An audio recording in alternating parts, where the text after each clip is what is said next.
Assalamualaikum warahmatullahi wabarakatuh. Pada kesempatan kali ini saya akan menyampaikan latihan soal materi akuntansi sebagai sistem informasi, jurusan IPS maupun ekonomi atau peminatan kelas 12 SMA atau MA. Nomor 1. Prinsip, prosedur, metode, dan teknik akuntansi yang mengatur penyusunan dan penyajian laporan keuangan disebut sebagai, kira-kira yang mana teman-teman? Jawabannya yang A, yakni akuntansi adalah seni pencatatan, pengklasifikasian, dan pengikhtisaran transaksi dan peristiwa keuangan dengan cara tertentu dalam ukuran moneter, termasuk penafsiran atas hasil-hasilnya.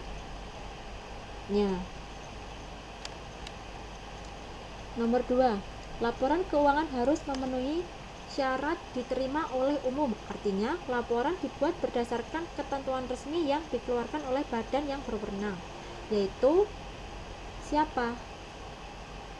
Jawabannya adalah C, OJK. Nah, OJK adalah lembaga negara yang berfungsi menyelenggarakan sistem pengaturan dan pengawasan yang terintegrasi terhadap keseluruhan kegiatan, khususnya pada sektor jasa keuangan. Nomor 3, tahapan pengikhtisaran dalam siklus akuntansi diawali dengan, kira-kira yang mana teman-teman?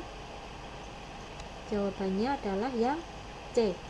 Tahapan pengikhtisaran dalam siklus akuntansi diawali memindahkan saldo-saldo dari buku besar ke neraca saldo. Selanjutnya, nomor 4, siklus akuntansi atau accounting cycle yang benar adalah, jawabannya yang E. Siklus akuntansi yang benar yakni dari transaksi, kemudian pencatatan, penggolongan, pengikhtisaran, yang terakhir laporan. Nomor 5, tahap pencatatan dalam siklus akuntansi diawali dengan, kira-kira yang mana? Jawabannya yang A, diawali dengan mencatat transaksi dalam buku jurnal. Nomor 6, manfaat ekonomi masa depan yang diwujudkan ke dalam aktiva dapat dipergunakan untuk hal-hal berikut ini kecuali yang mana? Kecuali yang B, aktiva dapat dibagikan kepada para pemilik perusahaan. Itu salah ya teman-teman, karena yang dapat dibagikan kepada para pemilik adalah modal ditambah dengan laba usaha. Nomor 7, laporan keuangan yang disusun atas dasar melanjutkan usahanya di masa depan dan tidak melikuidasi perusahaannya adalah pengertian dari, jawabannya yang B, kelangsungan usaha. Nah, prinsip dasar akuntansi ini sudah dibahas pada video sebelumnya tentang materi akuntansi sebagai informasi ya teman-teman. Selanjutnya nomor 8, profesi yang tidak termasuk dalam profesi akuntan pendidik adalah, nah ini mudah sekali, yang tidak mencetak akuntan profesional. Kira-kira yang mana? Jawabannya yang C, akuntan. Karena akuntan ya orang yang menyusun dan membuat laporan keuangan, sedangkan profesi akuntan pendidik itu ada guru akuntansi, dosen akuntansi, instruktur akuntansi, dan pengajar akuntansi. Diingat-ingat ya teman-teman, profesi akuntansi itu ada 4, akuntan internal, akuntan eksternal atau publik, akuntan pendidik, dan akuntan pemerintah. Nomor 9, tujuan laporan keuangan antara lain adalah menyediakan informasi yang menyangkut posisi keuangan. Informasi posisi keuangan perusahaan ini terutama disediakan dalam, nah kira-kira yang mana? Posisi keuangan itu bisa diklasifikasikan menjadi laba dan rugi. Nah, kira-kira laporan keuangan yang dapat menunjukkan perusahaan itu laba atau rugi yang mana? Nah, jawabannya yang A. Ingat-ingat, laporan keuangan itu terdiri dari 3 minimal yang harus kita ketahui, yakni laporan laba rugi, laporan perubahan modal, dan neraca.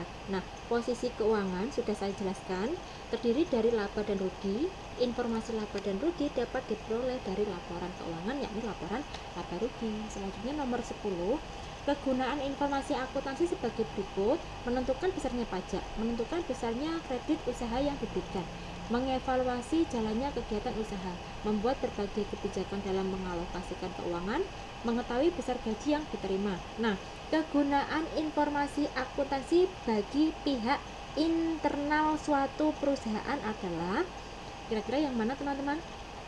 Ini yang perlu digarisbawahi adalah kegunaan informasi bagi pihak internal. Jawabannya yang C, 3 dan 4. 3 dan 4, mengevaluasi jalannya kegiatan usaha dan membuat berbagai kebijakan dalam mengalokasikan keuangan. Yang nomor 1 itu bagi pemerintah, nomor 2 itu bagi kreditur atau bank, dan yang nomor 5 itu bagi karyawan. Nomor 11, kegunaan informasi akuntansi sebagai berikut. Nah, kita lanjut ke pertanyaannya. Kegunaan informasi akuntansi bagi pihak eksternal. Ingat-ingat ya, bagi pihak eksternal. Berarti selain manajer keuangan, manajer produksi, dan manajer pemasaran. Yang nomor 1, untuk menetapkan besarnya pajak yang ditanggung. Menetapkan besarnya pajak yang ditanggung. Nah, ini berarti pemerintah. Kemudian nomor 2, sebagai dasar pengenaan pinjaman. Nah, ini fungsi laporan keuangan bagi kreditur atau bank. Nah, 1, 2 itu sudah eksternal ya, teman-teman. Yang ketiga, untuk menaikkan gaji karyawan.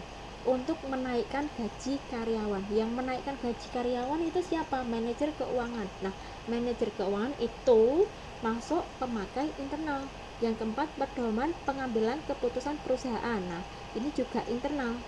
Yang terakhir, bahan informasi untuk melakukan investasi. Nah, ini fungsi informasi laporan keuangan bagi investor. Jadi jawabannya yang B, 1, 2, dan 5. Nah, untuk mempelajarinya teman-teman bisa menjeda atau pause apabila dalam penyampaian video ini terlalu cepat ya, teman-teman. Dan selanjutnya untuk nomor 12, seorang manajer meneliti laporan keuangan periode berjalan dengan pedoman laporan keuangan tahun sebelumnya untuk mengidentifikasi kinerja perusahaan.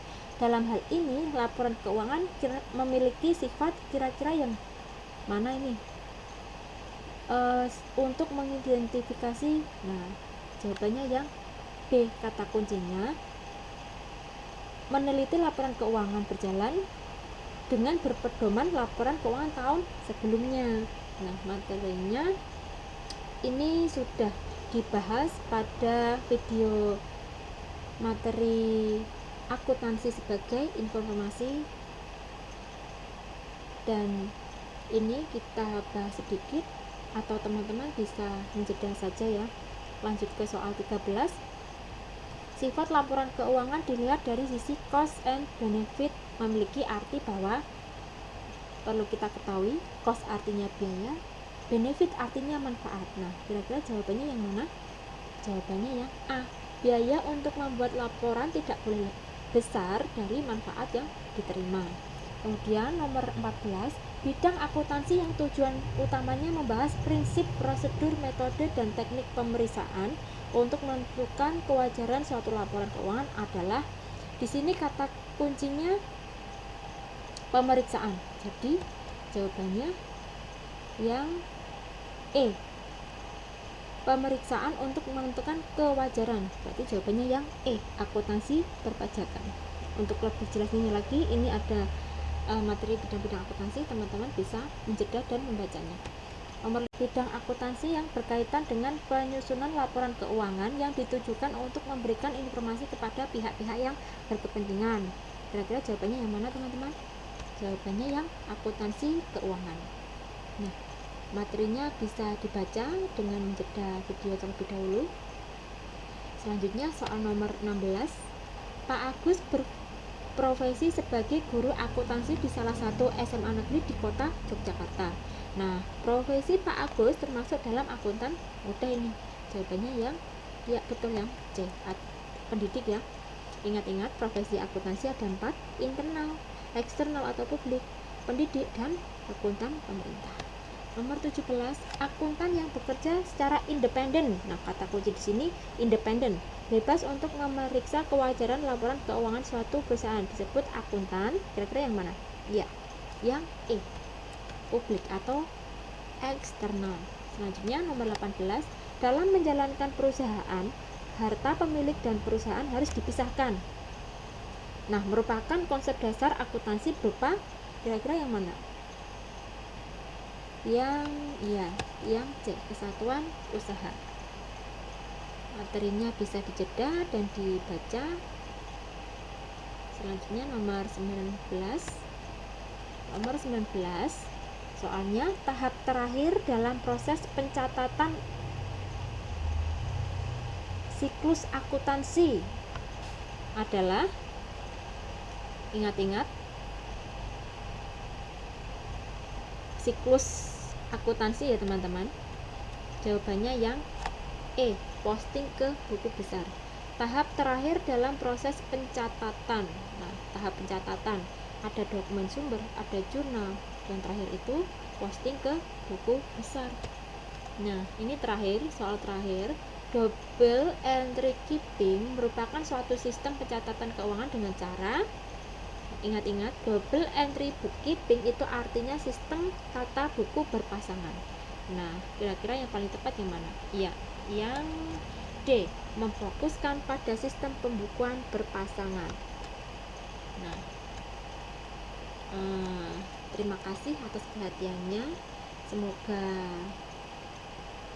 bermanfaat, menambah pengetahuan. Sekian. Wassalamualaikum warahmatullahi wabarakatuh.